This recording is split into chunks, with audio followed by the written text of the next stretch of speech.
The woman dumped out all the bikinis from her luggage. Instead, she carefully packed the life jacket like it was a treasure. She fastened the buckles tightly, then tied 2 strong knots for extra security. Turns out she planned to float across the ocean using the suitcase, but she didn't realize she was too heavy for it. She tried several times but failed every time. Frustrated, she threw the suitcase back onto the shore.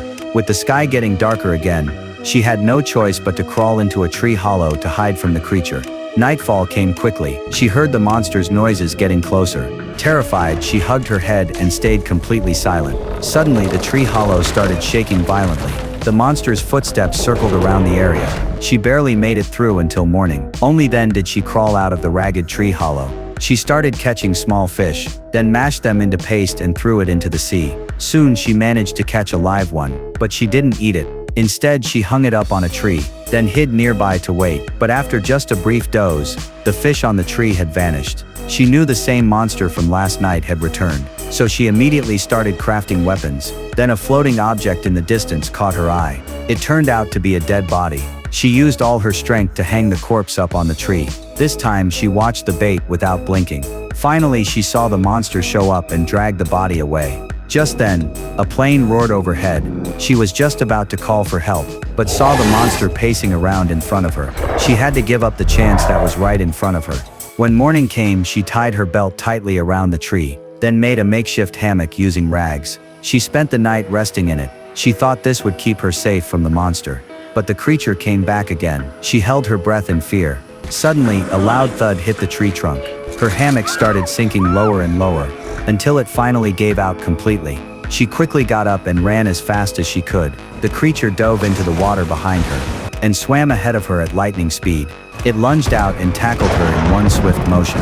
But when she got back up, the creature had already vanished. Frightened, she climbed to the tallest tree and stayed there all night. When the sun came up, she washed herself in the sea. Then she spotted a life raft drifting on the water. She was overjoyed, and quickly swam toward it, but when she reached it, she was shocked.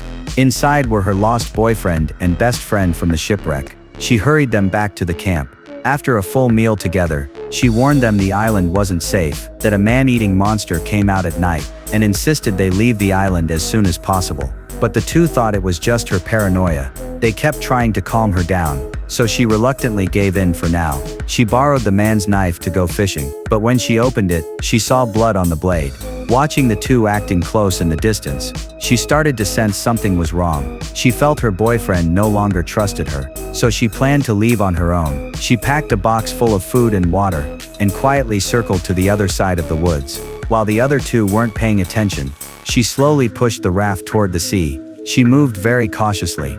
Her boyfriend and best friend noticed nothing, but just as she was about to set out, the two suddenly turned their heads, and caught her trying to steal the raft. They immediately rushed over, and tied her to a tree to stop her from escaping. Night came quickly. The creature was about to come ashore again. She begged her boyfriend to untie her, but he was set on punishing her, and coldly refused to release her. Meanwhile, her friend went swimming in the ocean. Suddenly, she saw a fish torn in half. Hearing her scream, her boyfriend grabbed a torch and ran over. The creature had lifted her high in the air. Seeing someone approach, the monster jumped back into the water.